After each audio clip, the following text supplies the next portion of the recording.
여러분 좀 지루하셨죠? 예, 요한복음 6장에 대해서 거의 한 3개월 넘게 설교를 하고 있어요.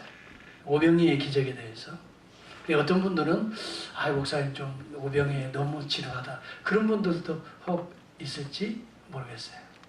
그런데요, 그만큼 내용들이 간단치가 않다는 거, 비중이 있는 내용들이라는 거예요. 오병이의 기적을 우리가 쉽게 어렸을 때 들었지만 그렇지 않다는 걸 우리가 이 설교를 들으면서도 준비하면서 저도 많이 깨닫게 돼요. 사실은 하늘로 내려온 생명의 떡에 대한 이야기예요. 예수 그리스도에 대한 이야기였어요. 오병이가 단순히 배고픈 자들을 먹이시는, 그 어린아이가 들인 물고기 2마리하고 보리떡 5덩이로 수만 명을 먹이는 그런 단순한 기적이 아니라 생명을 공급하시는 하나님이 하늘에서 내려와 너희들에게 찢어주고 피 흘려서 먹이시는, 어찌 보면 그리스도의 성만찬이었다는 것을 사실은 6장 전체가 예수님에게 설교를 통해서 우리가 들을 수가 있어요. 그러니 광야에서 베풀어진 성만찬에 성찬이라 이 말이에요. 예수님의 살과 피를 다 나눠줘서 그들을 영적으로 살게 만드시는 생명의 주가 그들에게 찢어져서 그들 속에 들어가시는 그 놀라운 사건이 성만찬의 사건이 바로 오병이의 기적이에요. 우리 주님이 또 그렇게 말씀하세요. 내 살과 내 피를 먹고 마시지 않는 한 너희 속에 생명이 없다. 그렇게 주님이 설교하셨어요. 이것은 단순히 너희들이 썩을 양식을 위하여 일하지 말고 썩지 않을 영생을 위하여 일하도록 하라. 그 주님의 메시지와 연결이 되고 있어요. 너희가 나를 이렇게 따르는 것은 떡을 먹고 배부른 까닭이로라 하면서 육체의 떡만 요구하고 주님을 따를 것이 아니라 실제적으로는 하나님의 생명의 떡을 나에게 주십시오. 오늘도 내가 이 떡을 먹지 않으면 일주일을 살 수 없습니다. 그런 심장으로, 심령으로 주님의 앞에 나온 여러분들에게 오늘도 이 주님의 성찬이, 오늘은 이제 이 시간에는 말씀을 통해서 생명의 떡으로 찢어서 여러분들에게 나누어 드리는 시간이 될 것입니다.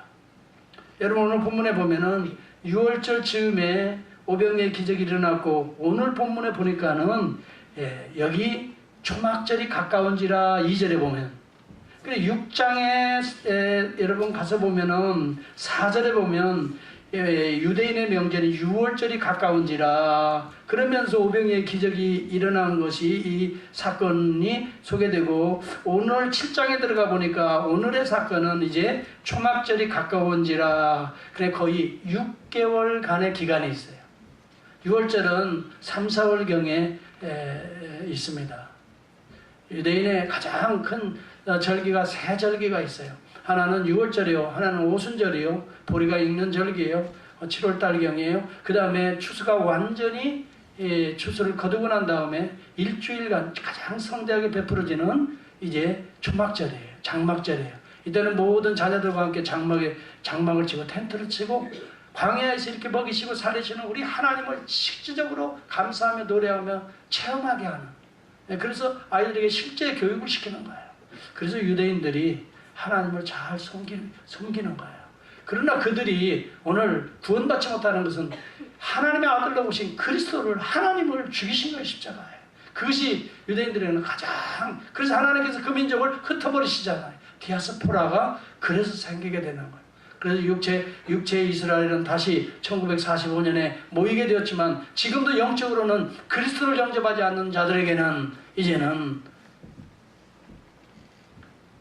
참된 이스라엘 되지가 못하고, 예수를 믿는 자들이 이제는 영적 이스라엘로 오늘 새로운 모습으로 우리가 하나님의 역사의 주인공들이 되게 되는 것입니다. 그래서 예수님이 거의 6개월 가까이를 갈릴리에 그냥 머물고 계셨어요. 그랬더니 오늘 예수님의 누구들이 나타나냐면 형제들이 좀 답답했던 거예요. 갈릴리가 다 예수님이 이렇게 30여 년을 사셨던 나사렛이 바로 그 갈릴리의 한 촌이 나사렛이고, 주님이 거기 그 근방에 가버나움이나 이 디베라 바다 호근방에서 주로 이제 복음을 전하고 계셨단 말이죠. 그런데 이제 6개월이 지나는 가운데 유대인의 명절에 초막절이 오시는데, 그때까지 주님이 유대에 올라가지 아니하셨던 이유가 1절에 보면 유대인들이 죽이려 함이니라. 유대인들이 예수를 죽이려고 하는. 그런데 어떤 사람들이 그래요. 아, 예수님도 겁장이시구나. 예, 유대인들이 죽이려 하니까 안 올라가시지? 이렇게 피하시지? 절대 그렇지 않아요. 성경에 보면 예수님은 그 십자가를 참으사 부끄러움을 개의치 아니하시더니 그렇게 말합니다. 절대 겁장이가 아닙니다. 부끄러움, 십자가, 이것을 개의치 않다. 이것을 부끄럽게 느끼지 않는 거예요. 오히려 그걸 부끄럽게 느끼는 것을 경멸하고 비웃는 분이 우리 주 예수 그리스도셨어요. 그리고 예수 그리스도는 이 땅에 내려오신 자체가 목적이 뚜렷하게 우리 주님이 고백하신 거예요. 내 인자가 이 땅에 온 것은 사람의 대접을 받고 섬김을 받기 위해서 온 것이 아니라 오히려 섬기고 많은 사람의 죄를 씻기 위해 대속 제물로 내 몸을 드리려 함이라 라고 주님이 자기의 목적을 분명하게 얘기하신 것이지, 지금 유대인들이 두려워서 자기를 죽이려고 하니까 두려워서 예수님이 갈릴리에 그냥 대충 머물고 계신 것이 아니라 이 말이에요. 왜 갈릴리에 머물고 계세요? 지금은 유대인들과 부닥치지 않게 하기 위해서, 우리 주님의 십자가의 때를 바라보면서 우리 주님이 시기를 조절하고 계시기 위해서 갈릴리에 머무신 것이지, 예수님이 유대인들이 죽이려고 하니까 두려워서 그냥 피하려고 여러분 이 갈릴리에 머무신 것이 아니에요. 절대 여러분 성경을 그렇게 오해하시지 말기를 바라요. 예수님 겁장이가 아니란 말이에요. 주님은 지금 그 십자가의 대속에는 아버지가 정한 그때, 아버지가 약속한 그때를 바라보면서 지금 모든 구속의 날을 지금 숙성시키고 계시는 거예요. 갈릴리에서 그래서 6개월간 계셨던 거예요. 이 사실을 모르는 예수님의 형제들이 등장합니다. 2절을 보면은, 3절을 보면은 그 형제들이 예수께 이르되, 형제들이라고 하는 누굽니까? 마태복음 13장에 보면은 야고보, 요셉, 시몬, 유다, 그의 누이들이 존재합니다. 적어도 6명 이상이 예수님의 육신적인 형제들이 있었다는 것을 우리는 성경을 통해 보게 됩니다. 그들이 예수님께 나와서 그렇게 말합니다. 그 형제들이 예수께 이르되, 당신 행한 일을 제자들도 보게 여기를 떠나 저 유대로 가소서. 유대에 가서 좀 큰 기적을 베풀어요. 왜냐하면 유대 광야에 다 수백만이 그때 초막절이면 유대 광야에 모이게 되거든요.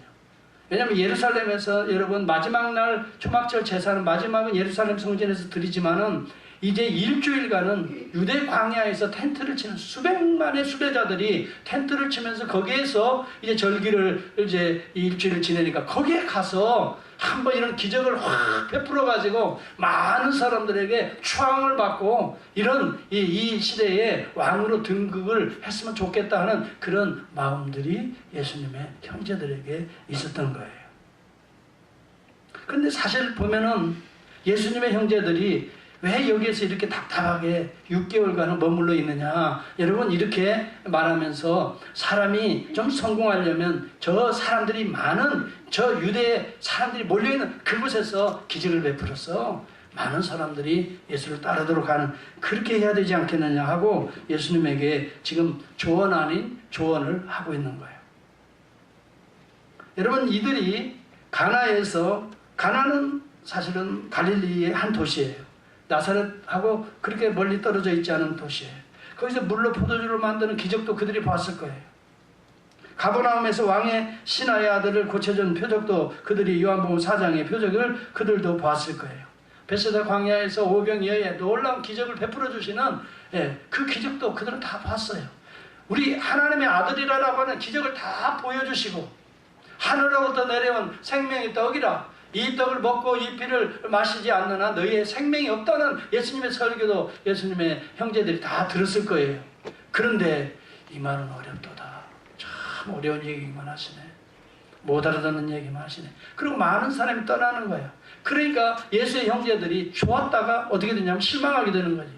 예수가 그때 당시에 많은 사람들이 예수를 따를 때는 예수를 왕으로 억지로 붙들어 임금을 삼으려 했던 내용이 요한복음 6장 15절에 임금으로 삼게 되면 아무래도 예수님의 형제들이니까 한 자리 할 수 있겠죠. 그런 은근한 기대가 있는데 예수님이 나는 하늘에서 내려온 산떡이야. 내 살을 먹고 내 피를 마시잖아. 영생이 없어? 그러니까 도대체 이해할 수가 없는 거죠. 그러니까 많은 사람이 떠나게 돼요. 그러니까 이 제자들이, 이 예수의 형제들이 위기감을 느끼는 거예요. 아니 지금 예수님을 임금으로 모시려고 잘하고 있는데 지금 다 사람들이 떠나거든요.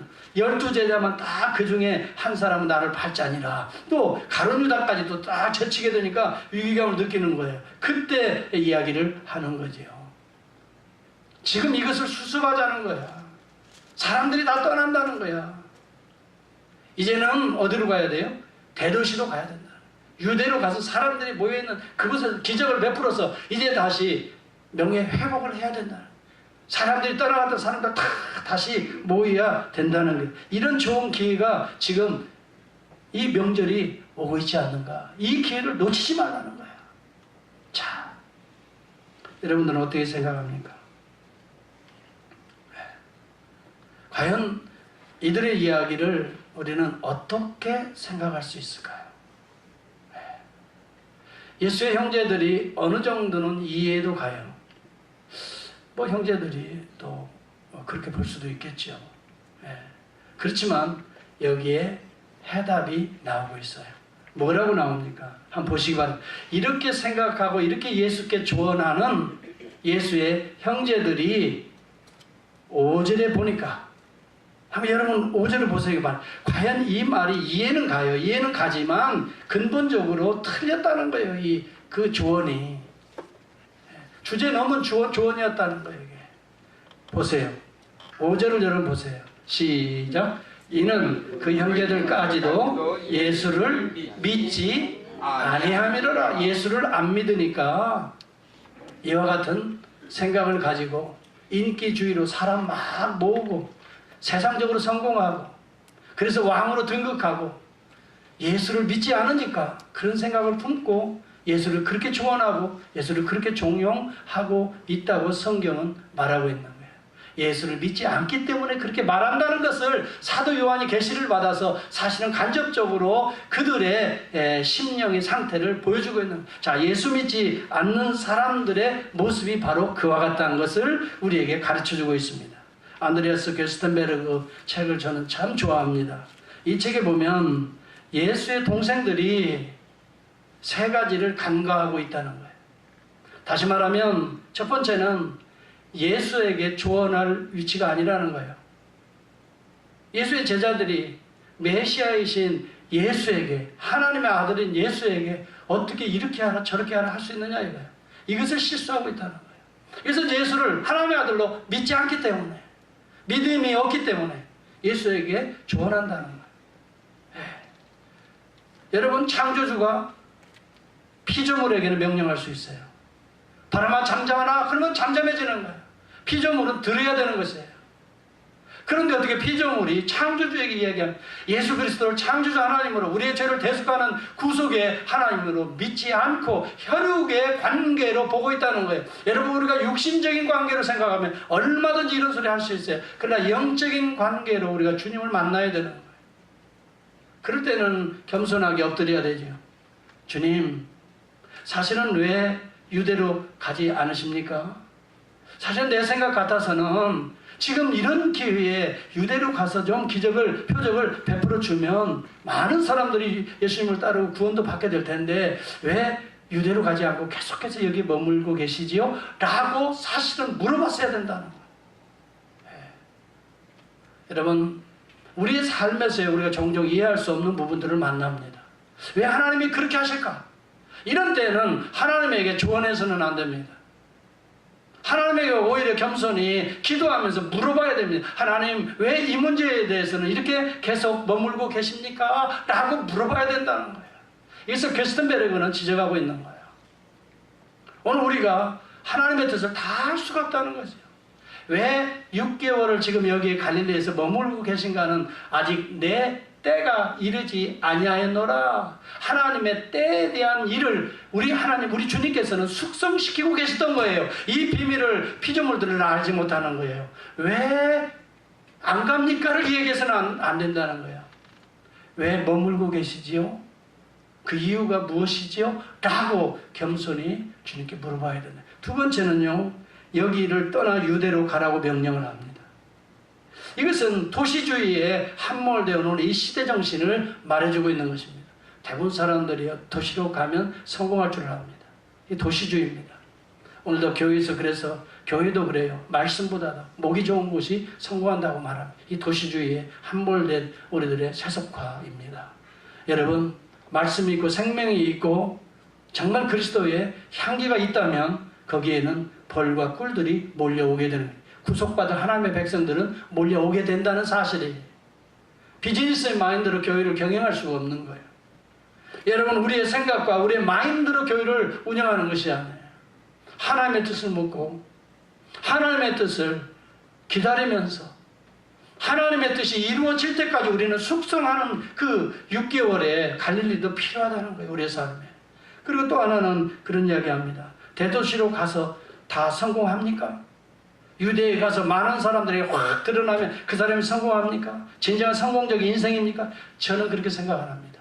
시골에 묻혀있다고 해서 그 인생이 실패자입니까? 저는 적어도 그렇게 생각 안 합니다. 도시로 간다고 해서 다 대단한 위대한 인간들이 됩니까? 저는 그렇게 생각하지 않습니다. 어디에 있든지 하나님이 계십니다. 무엇을 하든지 그곳에 우리 주님이 계신다는 말이에요. 더 중요한 것은 그 사람의 인격과 됨됨이에요. 그분의 신앙이 중요하다는 것을 저는 여러분에게 말씀을 드리고 싶어요. 여러분, 대형교회 간다고 해서 그 사람이 대형신자가 아닙니다. 소형교회에서 섬긴다고 해서 소형신자도 아닙니다. 하나님께서 그 중심을 보시는 것입니다. 어려운 시골에 박혀서 여러분 힘들고 어려운 교회를 세워나가는 그들의 중심이 오히려 하나님이 더 귀하게 볼 수가 있는 것입니다.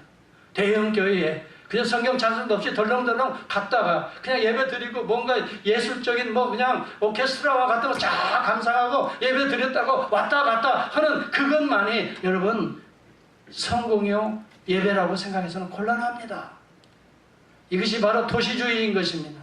우리의 삶의 신앙에 도시주의가 있습니다. 도시에 가면 또 뭔가 사람들이 많은 곳에 가면은 뭔가 위대한 존재처럼 자신을 착각하게 만든다는 것입니다.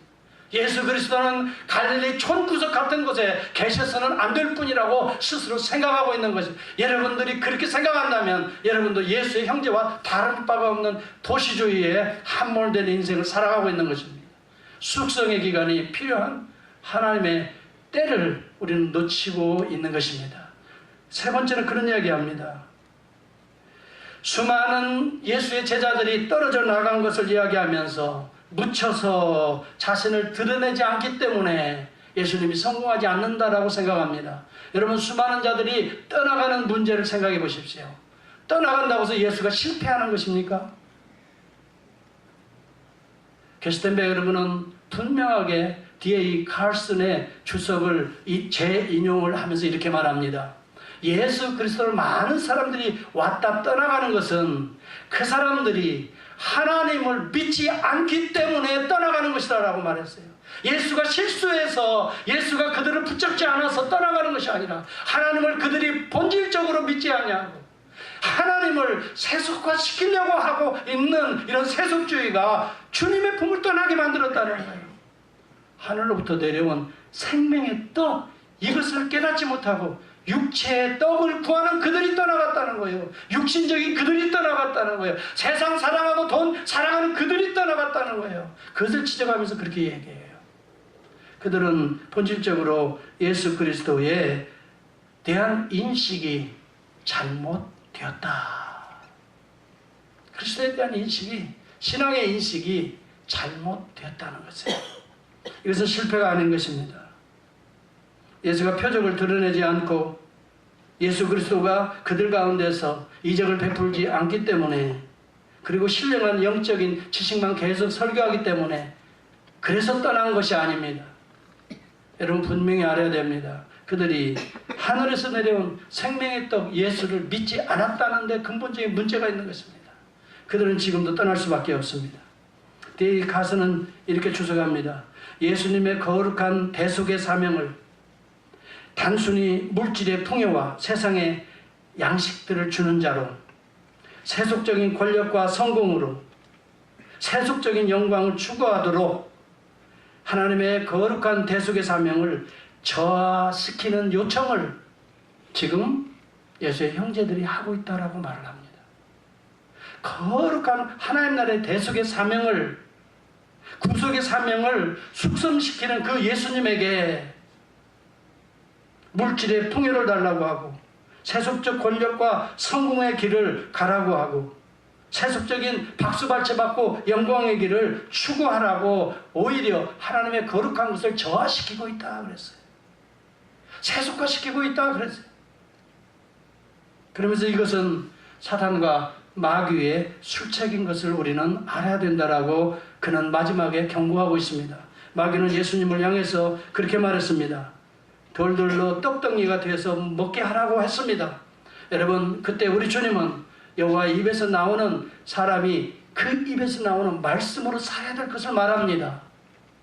우리는 모두가 돌들을 떡덩이 만들어서 먹게 달라고 우리가 신앙생활 한다면 이것은 복음을 거스르는 일이 될 것입니다. 이것은 복음을, 하나님의 대원대한 이 복음의 사명을 떡덩이로 바꾸는 세속화인 것입니다. 이것이 오늘 교회의 세속화인 것입니다. 오늘 교회는 여호와의 입으로 말미암아 하나님의 입에서 떨어지는 말씀으로 살아야 될 공동체가 오늘 그리스도의 몸인 교회인 줄 저는 믿습니다. 여러분들이 절대 교회에 나와서 세상에 돌들을 떡덩이로 만들어 달라고 하는 요청일랑 우리는 거두어야 될 것입니다. 그리고 사탄은 뭐라고 말합니까? 성전 꼭대기에서 뛰어내리라. 그러면 천사가 확 받쳐주어서 사람들이 너희는 기적을 행하는 세상에 박수갈채를 받고 많이 따라오는, 여러분 이 시대의 은사주의를 우리는 경계해야 합니다. 신비주의를 경계해야 합니다. 그래서 많은 사람들을 모으려고 하는 이런 비즈니스 마인드의 이런 여러분 신비주의를 경계해야 됩니다. 하나님을 우리는 이렇게 시험해서는 아니 되는 것입니다. 그리고 말합니다. 나에게 절 한 번만 하면 이 너가 보이는 이 아름다운 세상을 다 주겠다. 세속적인 권력과 영광을 추구하도록 미혹했던 그 마귀는 지금 형제들 속에서도 역사하고 있고 오늘 이 시대에도 아직도 예수를 믿지 않는, 오늘 그러면서도 주님 곁에 있는 자들을 통해서도 오늘도 역사하고 있는 아주 흡사한 것이다라고 이 D.A. 카스는 지적하고 있습니다. 여러분, 예수를 그 형제들이라 할지라도 믿지 아니하더라라고 오늘 5절은 기록하고 있습니다.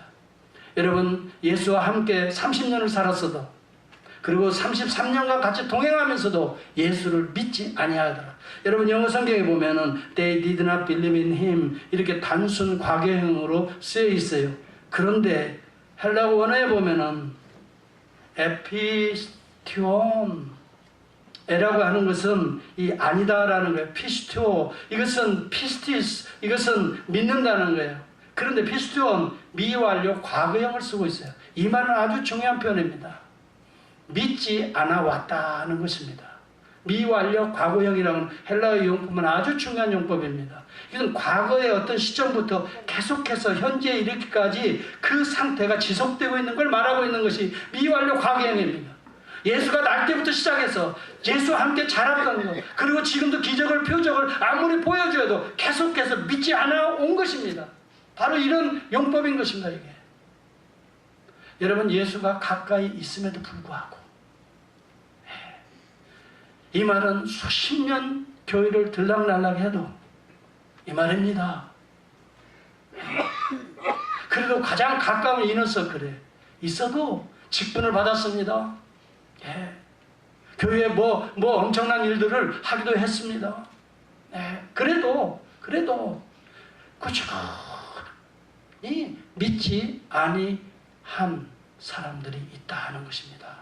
이러한 자들은 지금도 교회에 가서 무엇을 요구합니까? 주님이 누구인가? 예. 주님이 오늘 우리에게 어떤 은혜를 주시는가? 주님, 그분은 과연 내 죄와 어떤 관계가 있는가? 주님 안에서 어떻게 살아야 될, 이런 데는 관심이 별로 없습니다. 그저 교회 가서 살짝 마음만 좀 기쁘고 또 뭔가 내가 문제가 있는 것을 참 기도해서 좀 풀어지고 또 어떤 생각하던 자기의 계획들을 조금 기도해가지고 어떻게 좀 이루어지고 그러면 이것이 신앙생활 깊이 들어가는 것으로 착각하고 있습니다. 어떤 기적이 일어나서 문제가 풀어지고 어떤 문제가 풀어지니까 하나님이 살아계시고 풀어지지 않고 있으면 하나님을 향해서 원망합니다. 왜 하나님 들어주시지 않죠? 이런 때는 좀 들어주셔야 되잖아요 하고 하나님께 조언합니다. 그리고 이런 때는 좀 이렇게 풀어가야 되잖아요. 여러분, 이것이 바로 아직도 예수 그리스도가 누구인지를 모르는 자입니다. 예수는 창조주 하나님이에요. 나를 지으신 분이에요. 그리고 나의 죄를 씻으신 분이에요. 내 죄를 오늘도 씻기를 원하는 거예요. 그리고 우리가 하나님의 자녀로 거룩하게 되기를 위하여 성령을 부어주시는 분이에요. 그분 앞에 우리는 어떻게 해야 돼요? 엎드려서 주님의 뜻을 구해야 돼요. 어떤 문제가 풀어지지 않고 답답한 상황이 6개월간 계속 지속된다고 생각해 봅시다. 주님께 엎드려야 됩니다. 그리고 주님, 여기에는 무슨 뜻이 있습니까? 물어봐야 됩니다. 왜 주님 이 문제 해결해 주지 않아요? 라고 빨리 지금 해결하고 지금 우리는 유대로 가야 돼요. 거기서 더 많은 사람들이 큰 비전이 있어요. 여러분, 이것은 바로 예수의 형제들이 요구하는 비즈니스 마인드예요. 세상적인 욕심에 의거해서 신앙생활하는 자들의 모습에 행여 나에게 고난이 와도, 내 가정에 어려움이 와도, 행여 내 비즈니스가 어려움이 와도 주님께 붙들면서 매달리면서 오늘 주님의 뜻을 묻고 그 가운데서도 오히려 더 견고하게 신앙을 여러분 주님과 함께 동행하면서 나아가는 자들이야말로 하나님의 구속의 백성들인 줄을 믿습니다. 여러분, 결코 여러분들의 생각대로, 여러분 계획대로, 여러분들이 원하는 것으로 주님을 재단하거나 평가하거나 주님을 향해서 여러분 명령하지 말기를 바랍니다. 그것은 신성 모욕인 것입니다. 이것은 창조주 하나님 앞에 손가락질하는 것입니다. 여러분, 우리는 하나님의 거룩한 음성을 날마다 듣기 위해서 마음의 문을 열어야 되는 것입니다. 그리고 우리가 깨닫지 못할 때는 우리가 우둔해서인 것입니다. 영적으로 민감하지 못해서 그런 것입니다. 여러분, 고난이 오고 어려움이 오고 우리가 엎드려 기도할 때 하나님께서 비밀스러운 은혜들을 계속 주십니다. 이걸 놓쳐버리면 하나님을 원망할 수밖에 없습니다. 그러나 주님 앞에 겸손히 온유한 심정으로 주님, 주의 뜻대로 내가 순종하기를 원합니다. 말씀을 묵상합니다. 기도합니다. 묵상합니다. 기도합니다. 여러분, 6개월 기간을 숙성합니다. 하나님께서 놀랍게 내 때가 이르렀을 때는 the kairos, the right time, 내 때가 이르지 아니하였다는 것은 the right time을 말합니다. 이 때라는 것은 그냥 the time이 아닙니다. the right time입니다. 하나님이 개입하시는 시간입니다. 하나님이 구속하시는 시간입니다. 하나님이 역사하시는 시간입니다. 바로 그 시간을 숙성하기 위해 주님은 기다리고 계셨던 것입니다. 내 때가 아직 이르지 않아요. 내가 두려워서 안 간 것이 아니에요. 사람이 나를 죽이려고 하니까 무서워서 안 간 것도 아니에요. 하나님이 정하신 그 때를 기다리고 계셨던 거예요. 사랑하는 성도 여러분, 우리의 삶에서 하나님의 the right time을 기다리면서 믿음을 강화시키는 저와 여러분이 되어야 될 줄을 믿습니다. 저는 여러분들, 우리 성도들의 개개인의 형편을 너무도 잘 알고 있어요. 다 나름대로 이런 문제 저런 문제 항상 새벽마다 그걸 붙들고 기도하는데, 저는 이렇게 기도합니다. 주여, 이걸 들어주세요 라고 하기보다도 주님이 이 문제를 이미 알고 계시지요. 그렇잖아요. 주님이 몰라서 내가 지금 가르쳐주나요? 주님 말이죠. 이분이 이런 문제 있어요. 주님, 여러분, 이것은 주님을 모독하는 거예요. 주님이 누군지 몰라요. 창조주 하나님을 몰라요, 하나님이? 다른 교회, 다른 성도들 신경 쓰시나 우리 교회 신경 안 쓰실까요? 그럴까요? 하나님이 창조주 하나님이시고 우리를 얼마나 사랑하시는데. 저는 그렇게 기도하죠. 하나님, 우리가 하나님의 뜻을 제대로 알지 못해서 이런 부분이 답답하고 이런 부분이 어렵고 이런 부분이 견디기가 힘듭니다. 주님께서 견딜 힘을 주시고 주님께서 우리의 생각한 것보다 주님이 원하시는 방향으로, 주님이 뜻하시는 방향으로 이 문제가 하나님 아버지께서 생각하신 뜻대로 이 땅에 그 형제들 속에, 그 가정에, 그 직장에 이루어지기를 원하나이다. 아버지의 뜻이 이루어져야 그것이 영원한 생명이 될 줄을 저는 믿습니다. 아버지의 뜻이 이루어져야지. 우리가 원하는 뜻을 이루려고 기도하지 말라는 거예요. 조금 어려우면, 여러분 병이 들었어요. 어떤 진단을 받았어요. 거기에도 아버지의 뜻이 있어요. 무조건 고쳐달라고 하면 안 돼요. 하나님이 그것을 허용했을 때는 그것을 통해서 뭔가 하나님께서 깨닫게 하시는 뜻이 있단 말이에요. 그냥 어떻게 하다가 실수해서 하나님이 그걸 허용해 주시는 게 아니에요. 오히려 그 순간에 인생이 연약하다는 걸 깨달아야 되고, 아, 내가 아무리 똑똑한 척하고 살아왔는데 나는 아무도 할 수 없구나. 그것을 진짜 실감 있게 느껴야 돼요. 저도요, 얼마 전에 여러분이 아는 대로 이 스피닝, 머리가 이렇게 자다가 일어나면 막 돌아요. 막. 야, 그래서 일어날 수가 없는 거예요. 일어나면 이게 막 도는 거예요. 제가 한 달 전에 이것이 한 3주를 가더라고요. 이 조금씩 약을 먹으면 나중에 나아지고, 지금은 좀 많이 좋아지고 있어요. 예, 지금 정말 좋아졌어요. 여러분들이 기도 많이 해주시면. 저는 그 순간에 많은 걸 생각하게 됐어요. 예, 하나님 왜 이것을 이렇게 허용하십니까? 나에게 허용하십니까? 그러면 나를 돌아보게 되고, 예. 그러면서 깨닫는 것이 인간이 이렇게 연약한 거구나. 예. 아무리 내가 용 쓰고 길을 써도 안 되는 것이 정말 연약. 왜냐하면 한 걸음을 못 뛰겠더라고요. 그래서 한 걸음도 내가 뛰는 거 내 힘으로 가는 줄 알았더니 하나님이 가게 하셨구만. 못 일어나면 어지러우니까 한 걸음을 못 뛰겠어요. 야, 한 걸음도 하나님이 은혜 주시지 않으면 내가 못 걸어가는 나약한 존재구만. 아버지 은혜 주세요. 한 걸음, 두 걸음, 세 걸음 뛰어다니고 지금은 마음 놓고 이렇게 활동하는 이것이 얼마나 큰 은혜인지요. 하나님이 우리에게 때로는 이런 믿음을 숙성시키시기 위해서 우리 연약함을 깨닫고 강력한 하나님의 능력을 사모하게 하시기 위해서 때로는 6개월을 허락하시는 거예요. 여러분에게도 그러한 은혜의 기간이 오히려 될 수 있기를 바라요. 예. 좀 어렵다고 불평불만 막 하나님한테 여주세요. 하나님을 향해서 그러지 마세요. 절대 하나님 앞에 온유하고 겸손해야 돼요. 자신을 지금 너 교만하다. 네가 누군데 하나님한테. 지금 예수 형제들이랑 똑같아요. 뭐 유대로 가면 다 한다고. 그건 네 생각이지. 여러분, 예수는 하나님의 아들로 갈릴리에 있어도 예수예요.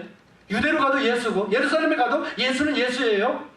그 사람이 유대로 간다고 바뀌어지는 게 아니에요. 여러분도 마찬가지예요. 여러분이 제주도 가도 여러분은 여러분이라고요. 더 중요한 건 유대냐, 지금 나사렛이냐, 아니면 갈릴리냐, 이게 중요한 게 아니에요. 여러분 자체의 정체성이 중요하다는 말이에요. 하나님이 여러분과 함께 있으면 어느 골짜기에 있다 할지라도 여러분은 하나님이 돌보시고 역사하시고 보호하시는 하나님의 양떼가 되는 줄을 믿습니다. 여러분은 분명한 정체성을 가질 필요성이 있다는 거예요. 우리의 생각으로 하나님의 계획을 흔들지 마세요. 바꾸려고 하지 마세요. 하나님은 그렇게 바꿔지지도 않습니다. 하나님을 우습게 생각하지 마세요. 오히려 우리가 겸손해야 됩니다. 우리의 오만한 생각들을 십자가 앞에 내려놓아야 됩니다. 여러분, 우리 오만하고 교만하고 허세 부리는 거 좋아해요. 다 이런 모습이 여러분 속에 있어요. 사람들 앞에 뭐 이렇게 좀 나타내서 뭔가 좀, 이게 허세입니다. 다 짝퉁 좋아합니다.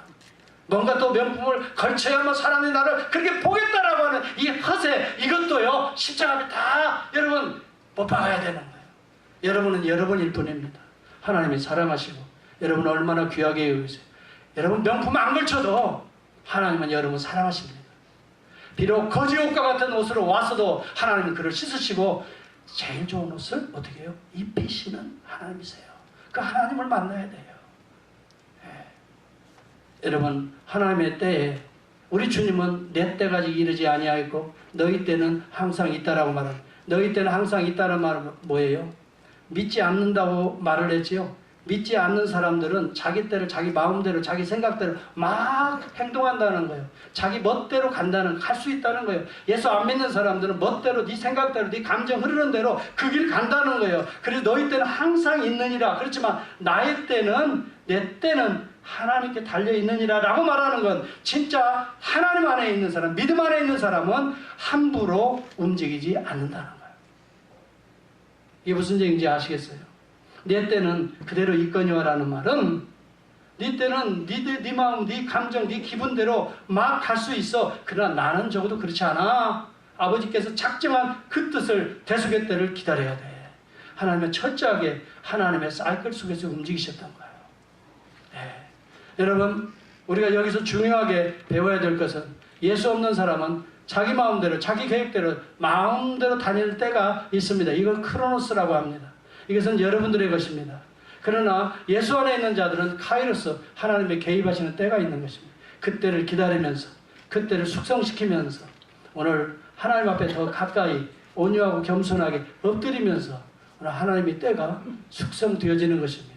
여러분 얼마 전에 우리 시온선교회 우리 감 따러 다녀왔는데 농장에 갔더니 수많은 열매들이 많아요. 과일만 좋은 게 아니라요. 뭐예요? 거기에 보니까 오렌지도 막 아주 하나 까서 먹어보는데 그렇게 싱싱해. 오렌지죠. 뭐 그 다음에 라임도 있죠. 또 뭐 여러 가지 많은 과실들이 풍성히 이렇게 있어요. 그걸 좀 맛보고 그랬는데요. 여러분 옛날에는 할머니 한 분이 그것을 운영하시더라고요. 그런데 딸하고 이제는 손자까지 손자 같아요. 그 좀 젊은 청년이 아주 이렇게 도와줘요.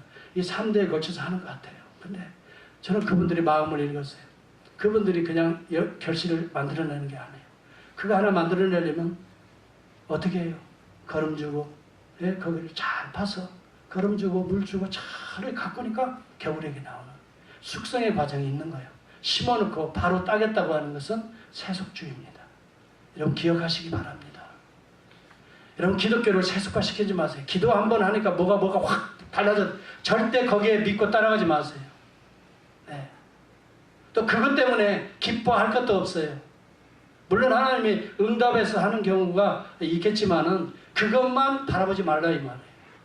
기도 한번 하면 다 되지는 게 아니에요. 숙성의 기관이 대부분 신자들에게 많이 필요합니다. 왜? 그 사람을 참된 하나님의 사람으로 만들려고 때로는 뭐예요? 숙성의 기관이 필요한 거예요. 그걸 잘 익은 과실, 열매를 맺게 하려고 때로는 그 기간들이 때로는 햇볕이 필요하고 비바람도 필요한 거고 그런 과정을 통해서 이 귀한 열매가 만들어지는 거예요. 이런 과정을 우리가 받아들이시고 때로는 예수 그리스도의 은밀한 자기 숨김, 숙성의 과정이 필요하다는 거예요. 저는 여기에서 그런 놀라운 비밀들을 발견하게 됩니다. 이것을 이 D.A. 카슨은 그렇게 말을 했습니다. 예수 그리스도의 메시아의 사역에는 첫 번째 자신의 때를 알고 대속을 숙성시키는 메시아의 은밀한 자기 숨김이 존재했다라고 말을 합니다. 여러분 메시아의 사역을 숙성시키기 위해서는 자기 자신을 사람들에게 막 드러내서 떠벌리는 것이 아니라 조용히 자기 숨김이 필요했다는 거예요. 그러면서 하나님께 기도하시는 거예요. 그러면서 말하기를 메시아의 사역에 두 가지의 특징을 배울 수가 있다. 하나는 점진성이요. 또 하나는 신중성이다 라고 말을 했어요. 정말 하나님의 역사가 일어나는 사람들을 가만히 보면 그냥 가만히 있지 않아요. 계속해서 점진적으로 하나님 앞에 점차 가까이 나가는 프로그레시브한 점진성이 있고 두 번째는 신중성이 있다는 거예요. 프루덴스가 있다는 거예요. 신중성이 있다는 거예요. 그래서 함부로 행동하지 않는다는 거예요. 함부로 유대로 막 자기 기분 따라서 올라가지 않는다는 거예요. 여러분 하나님의 때에는 이 신중성이 일성과 동시에 점진성이 있어요. 그래서 구약에 계신 하나님에게서도 프로그레시브 리빌레이션이라고 말을 합니다. 점진적으로 자기의 계시를 드러내지 한꺼번에 확 펼쳐 보이지 않는다라고 말을 합니다. 그래서 때로는 우리가 어린아이들은 우리 아버지가 아무리 그 인생에 대해서 설명해줘도 깨닫지 못합니다. 어린아이의 알만큼의 내용만 알려주는 것이 그렇죠? 애가 자라가면서 점진적으로 인생의 깊이를 소개해 줄 수가 있습니다. 이걸 프로그레시브 리빌레이션이라고 합니다. 하나님의 구속의 과정에는 점진성이 있습니다. 그리고 또 하나는 신중성이 있습니다. 이것이 예수 그리스도에게서 오늘 대속의 사역을 이루어 가시는 주님에게서 우리에게 배울 수 있는 단계의 모습인 것이에요. 제가 이 내용을 구약 성경에서 하나 사건에서 깨닫게 돼요. 여러분이 잘 아시는 대로 여리고성을 무너뜨립니다. 하나님께서 분명히 그 계획을 갖고 있어요. 이것은 구속입니다. 이 가나안을 구속시키는 첫 번째 작업이 여리고성을 무너뜨리는 겁니다. 그런데 하나님이 여호수아에게 명령하기를 단번에 가서 한 번만 돌아도 무너질 것이다 라고 말을 하는데 하나님은 그렇게 하지 않았어요. 며칠을 돌게 하셨습니까? 6일을 돌게 하셨습니다. 매일 한 바퀴. 무엇을 앞세우고 돌게 하셨습니까? 언약궤를 앞세우고 돌게 했습니다. 계속해서 돌게 했습니다. 여러분 이것이 바로 메시아 사역의 숙성의 과정이라는 것입니다. 그리고 7번째는 뒤로 물러서지 말고 담대하게 그 성을 향하여 외치라라고 말했습니다. 예수 그리스도는 갈릴리에서 6개월을 머물러 계시지만 때가 되어 여러분 올라가십니다. 그분이 십자가를 피하지 않습니다. 올라가셔서 담대하게 십자가 앞에서는 나로다 하고 십자가 앞에 자신을 드러내셨지 무서워서 피하지 않았습니다. 총칼 앞에 피한 적도 없습니다. 이것이 바로 오늘 메시아의 사역의 특징이라는 것이고 오늘 교회의 특징이 바로 이래야 되고 오늘 성도들의 삶의 특징이 바로 이래야 된다는, 여러분 이 6일은 인간의 숫자인 것입니다. 그 7일은 하나님의 완성의 숫자인 것입니다. 6일간 인간들을 숙성시키시는 하나님의 손길이 있다는 것을 기억하십시오.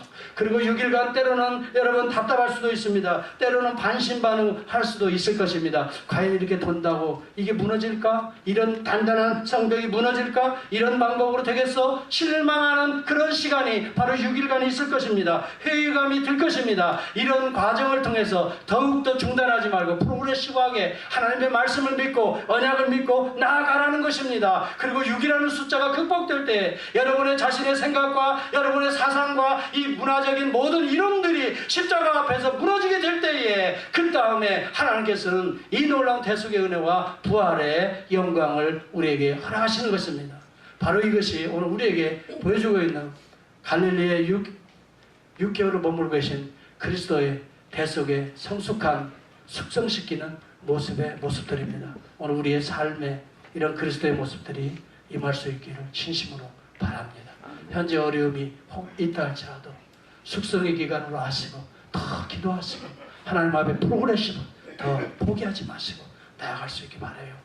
하나님께서는 때가 되면 the right time이 있습니다. 우리의 생각과 기대의 그 시간이 아니에요. 하나님 이번 달까지는 아니면 다음 달 아니에요. 하나님 다 알고 계세요. 하나님이 우리에게 허락하실 때에는 그 시험을 주실 때에는 우리가 감당치 못할 시험 당하면 허락지 아니한다 그랬어요. 하나님을 믿으시기 바라요. 전폭적으로 믿으시기 바라요. 하나님 여러분 다 알고 계세요.